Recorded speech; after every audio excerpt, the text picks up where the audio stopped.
नमस्कार, मैं के सिंह। दोस्तों, राजनीति में अजीब-अजीब चीज़ें होती हैं। अमित शाह ने एक ऐसा दांव चला है, जिसे कहते हैं कि एक तीर से दो शिकार किए हैं। बिहार में जेडीयू जो सहयोगी पार्टी है और जिसपे उनको अगले 5 साल चलना है, उसको खत्म करने का एक बड़ा ही सटल गहरा मूव चला है। इस अब ये पहला मूव है। आपको गहराई से हम समझाएँगे कि क्या हुआ है। और दूसरा उसी तीर से विरोधी आवाजें अगर कभी दो ही हैं इनके दारोमदार एनडीए में इस समय जिसके वजह से इनकी बैसाखी है जो वो है जेडीयू और तेलुगु देशम पार्टी। तो जेडीयू को खत्म करने की एक साजिश के तहत अमित शाह ने एक तीर से दो शिकार कर दिए, जेडीयू खत्म करना और जो विरोधी आवाज कभी काल उठ सकती थी वो न उठे और दहशत हो बाकी लोगों में। ये करने के लिए उन्होंने केसी त्यागी को निकलवा दिया, पार्टी के स्पोक्स पर्सन से हटा दिया। मतलब कुल मिला के अब केसी त्यागी का कोई रिलेवेंस नहीं रहेगा। बिहार में वैसे भी नहीं था, लेकिन चूंकि केसी त्यागी पुराने सोशलिस्ट लीडर थे और इनका एक जनरल सम्मान था, यहां तक कि अपोजिशन में भी सम्मान था और ट्रेजरी बेंच में जो बीजेपी का डिस्पेंसेशन है उसमें भी था। केसी त्यागी इधर लगातार सरकार के खिलाफ बोल रहे थे, खास करके मुस्लिम इश्यूज पे। इसका फायदा दरअसल केसी त्यागी इसलिए कर रहे थे कि फिर कभी जेडीयू के साथ बीजेपी के संबंध खराब हो तो मुस्लिम इमेज इनकी जो छवि है प्रो मुस्लिम, जो जेडीयू का समाजवादी कह के जो करते हैं वो इंटैक्ट रहे ताकि लालू के साथ फिर जा सके। ये उनकी स्ट्रेटजी रही होगी। सीनियर लीडर है और बहुत ही और अपने कॉन्शियंस से, अपने विवेक से, अपनी चेतना से वो कई बार पॉलिटिक्स डील करना चाहते हैं। तो उन्होंने चार ऐसे मुद्दे थे जिसमें सरकार के खिलाफ आवाज उठाई। बस इतना काफी था। अमित शाह ने इस समय आप जानते हैं कि जेडीयू की हालत क्या है। जेडीयू नीतीश कुमार की नहीं है। नीतीश कुमार अब स्वास्थ्य कारणों से वो नहीं है जो आप समझा करते थे एक समय में। नीतीश कुमार दरअसल चलाए जा रहे हैं दो उनके जो पार्टी के लोग हैं। और लोग क्या हैं? तीन चार ब्यूरोक्रेट्स हैं और दो उनके जो पार्टी के लोग हैं, जिसमें एक संजय झा है, मुख्य रूप से संजय झा है और एक दो लोग उनके बाद और हैं। लेकिन मेन आदमी है संजय झा। लल्लन सिंह को ऐसे रखा गया है कि वो बस बस है, उनको एक लाल बत्ती दे दो, बत्ती बत्ती दे के अपना घूमते रहे। लल्लन सिंह का पार्टी में कोई बहुत रोल नहीं है। संजय झा ही इस समय नीतीश कुमार के नाम पे काम कर रहे हैं। अमित शाह ने संजय झा को बुलाया और कहा कि इस आदमी को निकालो। कारण क्या था? वक्फ कानून अमेंडमेंट जो आया था वक्फ लॉ को लेके, उसको लेके इन्होंने आवाज उठाई थी। केसी त्यागी ने, जेडीयू ये स्पोक्स पर्सन जो दिल्ली में आप अक्सर टेलीविजन में देखते होंगे, उन्होंने आवाज उठाई थी और कहा था कि ये गलत, उसके कुछ पैराग्राफ जो हैं और कुछ प्रोविजंस जो हैं वो गलत है। और वो मुसलमानों की जो अपनी जो आर्टिकल्स में दी 27, 28 वगैरह में और 25 में जो फ्रीडम का दिया गया है to practise, profess and propagate religion, ये उसके खिलाफ है। तो कुल मिला के ये हुआ कि वक्फ लॉ जो आ रहा था उस पर उन्होंने आवाज उठाई। यूनिफॉर्म सिविल कोड, जिसको मोदी जी ने सेकुलर सिविल कोड कहा लाल किले से, उस पर आवाज उठाई कि ये गलत है, यूनिफॉर्म सिविल कोड जो आप जिस तरह से ला रहे हैं। दूसरा ये था, और यहां तक कि वो जो लेटरल एंट्री का मामला था उस पर भी उन्होंने सरकार के खिलाफ किया। और जो सबसे बड़ी नाराजगी थी वो थी इजराइल जिस तरह से वहां पे फिलिस्तीन में कर रहा है, जिस तरह से वहां के मुसलमानों के साथ हो रहा है, वो देख के भारत सरकार का स्टैंड जो है उसके खिलाफ अपोजिशन है। केसी त्यागी ने भी आवाज उठाई कि भारत को ये रवैया नहीं अपनाना चाहिए। दरअसल आरोप है कि कई बार शिपमेंट्स ऐसे गए हैं जो इजराइल को गए हैं, वो शिपमेंट नहीं जाने चाहिए थे क्योंकि उसमें जो चीज थी उसको लेके नाराजगी देश दुनिया भर के मुसलमानों में थी कि ये इजराइल को फेवर कर रहे हैं। ऐसे में केसी त्यागी ने उन विपक्ष के तमाम एमपीज, जो तमाम एमपीज थे, उनके साथ सरकार की निंदा करते हुए एक ज्वाइंट लेटर था जिसमें केसी त्यागी ने भी दस्तखत किए हैं। उस लेटर का कंटेंट क्या था? जो नाराज किया अमित शाह को और उन्होंने बुला के संजय झा से कहा कि इस आदमी को निकालो। जानते हो वो कंटेंट क्या था?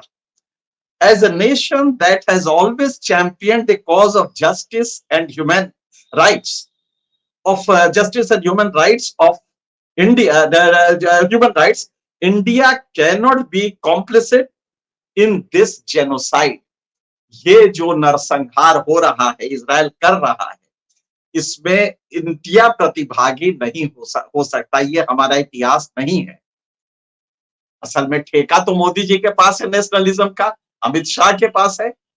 तो जब ये ज्वाइंट लेटर आया और इनका सहयोगी का स्पोक्स पर्सन जो कद्दावर नेता है, वो कहने लगा कि as a nation that has always champion the cause of justice, एक ऐसा राष्ट्र जो न्याय को लेके, मानव अधिकारों को लेके हमेशा बुलंदी से खड़ा रहा है, ऐसा देश भारत इसमें सहभागी नहीं बन सकता जेनोसाइड का, नरसंहार का। ये इस लेटर का मोदी जी को ये काफी खराब लगा। तो अमित शाह ने इस समय संजय झा के थ्रू सब कुछ हो रहा है, बिहार में जो कुछ भी हो रहा है वो उसके पीछे संजय झा हैं। आप जानते हैं संजय झा एक बहुत ही स्टेट के मिनिस्टर थे, लेकिन अचानक चीजें बदली। नीतीश कुमार की जो स्वास्थ्य हुआ, इतना ही हम कहेंगे कि स्वास्थ्य उनका गड़बड़ था। अब यहाँ पे जो लीड ले रहे हैं वो संजय झा, और वो एक लाइजा मैन है जो जेडीयू और सरकार के बीच में एक उसका काम कर रहे हैं, कड़ी का काम कर रहे हैं। अब संजय झा को जब इतनी ऊंचाई मिल गई है, अच्छा सरकार आपको सब कुछ दे देगी, मांगो जो मांगोगे देगी, बस चीजें हमारे हिसाब से हो। तो संजय झा को बुला के, और इस समय ये हालत है संजय झा की कि बिना किसी परमिशन के सीधे अमित शाह के यहाँ जा सकते हैं, क्योंकि वोट है उन्हीं के बैसाखी पे तो सरकार रुकी हुई है। तो संजय झा इस समय नीतीश कुमार के यहाँ कान है, क्योंकि वो स्थिति उनकी ऐसी है। तो संजय झा को बुला के ये कहा गया, इसमें ललन सिंह कहीं नहीं है, संजय झा ही डील कर रहे हैं। और संजय झा को बुला के कहा गया कि केसी त्यागी से कहो इस्तीफा। इससे दहशत बाकी एलाइज में भी होगी, चंद्रबाबू नायडू में भी होगी कि उनकी भी पार्टी तोड़ लेंगे, ये भी दहशत होगी। और बाकी एलाइज में भी होगी, जो और बाकी छोटे छोटे हैं एनडीए में, उनमें भी दहशत होगी। तो केसी त्यागी को हटा दिया गया, केसी त्यागी को हटा दिया गया। तो अब इसका नुकसान क्या है? जो दूसरा शिकार है अमित शाह का, किसी तरह जेडीयू अब ज्यादा दिन चलने नहीं जा रही है, क्योंकि जेडीयू की मजबूरी यह है कि नीतीश कुमार उस स्थिति में नहीं है कि जेडीयू के एक पार्टी के रूप में वो बहुत दूर चुनाव में ले जाए। तो हमें 5 साल काटना है, 5 साल ये 12 एमपीज के वोट चाहिए। तो एमपीज तो आ जाएंगे, उनको कैसे भी करेंगे, वो तो आ ही जाएंगे। अब करना क्या है? पार्टी का जो वोट है, सपोर्ट बेस है, यही तो बीजेपी की कमजोरी है कि बीजेपी आज एक सर्टेन लेवल से ऊपर नहीं जा रही, जो कि सीटों में कन्वर्ट हो सके, उतना परसेंटेज नहीं आ रहा है। नीतीश कुमार की पार्टी खत्म हो जाएगी तो आ जाएगी। तो उन्होंने, आप गौर कीजिए, अभी इनके एक मंत्री ने, अशोक चौधरी ने भूमिहारों को कहा, भूमिहारों के खिलाफ कुछ ऐसे वक्तव्य दिए जिससे पूरे भूमिहार नाराज हो। केसी त्यागी भूमिहार, त्यागी जो होते हैं ये भूमिहार होते हैं। तो बिहार में, और शायद इसीलिए नीतीश कुमार इनको लाए भी थे कि उधर बिहार में भूमिहार खुश होगा। अब यहाँ पे ये स्थिति बनी है कि केसी त्यागी को हटाने के बाद, उधर अशोक चौधरी के स्टेटमेंट के बाद जेडीयू में नाराजगी, भूमिहार भड़का हुआ है। धीरे धीरे जेडीयू को भूमिहार अलग हो जाएगा। लालू यादव की पार्टी में वो जा नहीं सकता, एक्सेसिव यादवाइजेशन की वजह से, ऐसा वो मानता है। तो इसका मतलब हुआ कि पार्टी धीरे धीरे अब खत्म हो जाएगी, क्योंकि कोई ऐसा लीडर नहीं है जो जेडीयू को आगे चला पाए। तो ये एमएलए तो उनके इंटैक्ट रहेंगे ही, उसमें कोई दिक्कत नहीं है, क्योंकि संजय झा हाथ में है, ललन सिंह हाथ में है, और सच पूछिए तो बाकी तो बहुत छोटे, उनको तो अमित शाह जब भी चाहे साम दाम दंड भेद सब कुछ है इस गवर्नेंस में।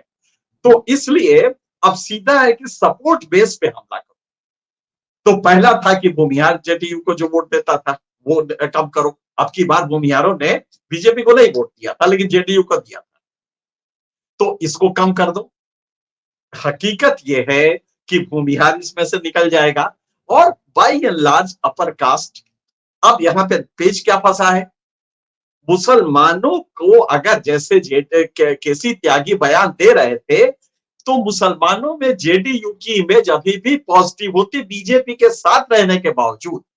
तो जब चाहते नीतीश कुमार कूद के पाला बदल लेते, जो पहले करते रहे हैं, क्योंकि वो मुस्लिम वाला वो जो वोट है वो इंटेक्ट रहता और वो आरजेडी के साथ जेल कर जाता पार्टी की इमेज।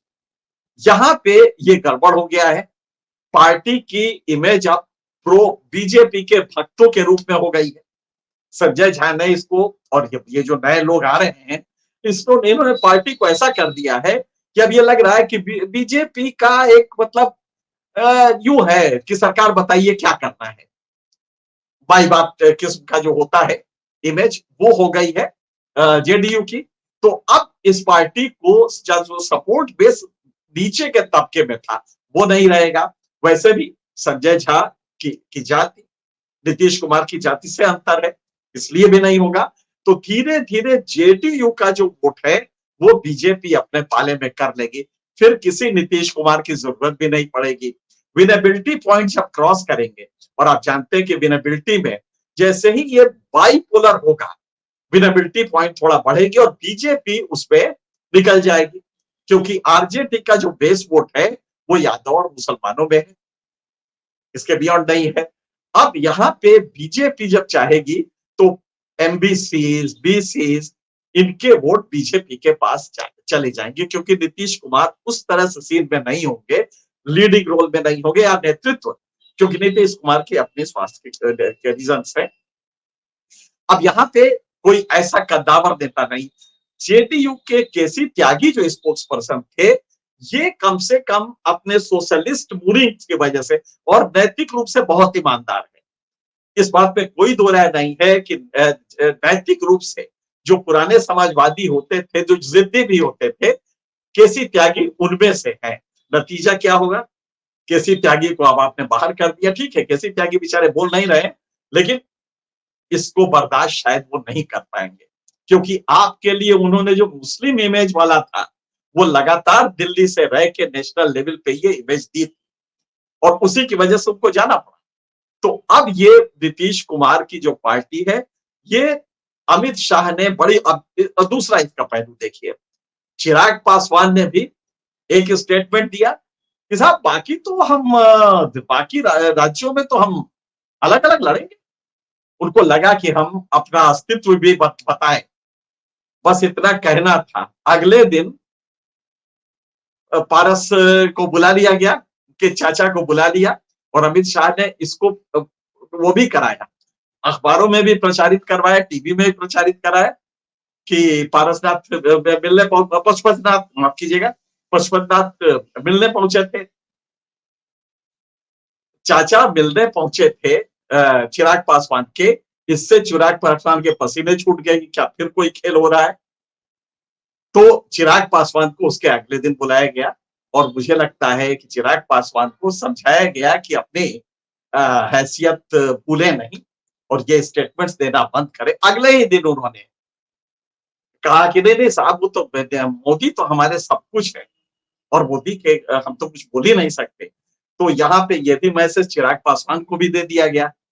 कुल मिला के कोशिश ये है कि ये जो स्मॉल सैटेलाइट पार्टीज हैं, या तो ये हमारे साए में आ जाए, इसमें एनडीए में, ये यूपी में भी करेंगे, लगभग यही स्थिति यूपी में भी रहेगी, क्योंकि अगला चुनाव जीतने के लिए जो शर्तें होंगी, जिस तरह से विपक्ष बढ़ रहा है, प्रसार प्रचार हो रहा है, एक्सेप्टेबिलिटी बढ़ रही है और मोदी की घट रही है, उसमें ये जरूरी है कि जो फ्रिंज पार्टीज हैं इनको क्या तो खत्म कर दिया जाए, या इनके लीडरशिप को इस तरह से आत्मसात कर लिया जाए कि वो कुछ कहने लायक ना हो, उनके वोट मिल जाए।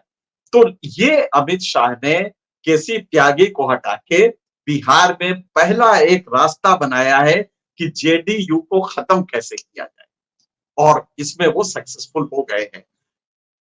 जहां तक केसी त्यागी का सवाल है, वो किसी और, क्योंकि केसी त्यागी मास लीडर नहीं है, लेकिन इमेज उनकी बहुत पॉजिटिव है, तो कोई भी अपोजिशन पार्टी भी लेने को तैयार हो जाएगी।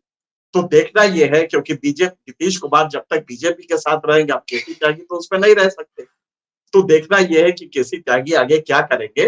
वैसे काफी मॉरली स्ट्रांग हैं, तो देखना होगा कि वो किस पार्टी में, सोशलिस्ट रहे हैं, देखना है कि आगे क्या रास्ता लेते हैं।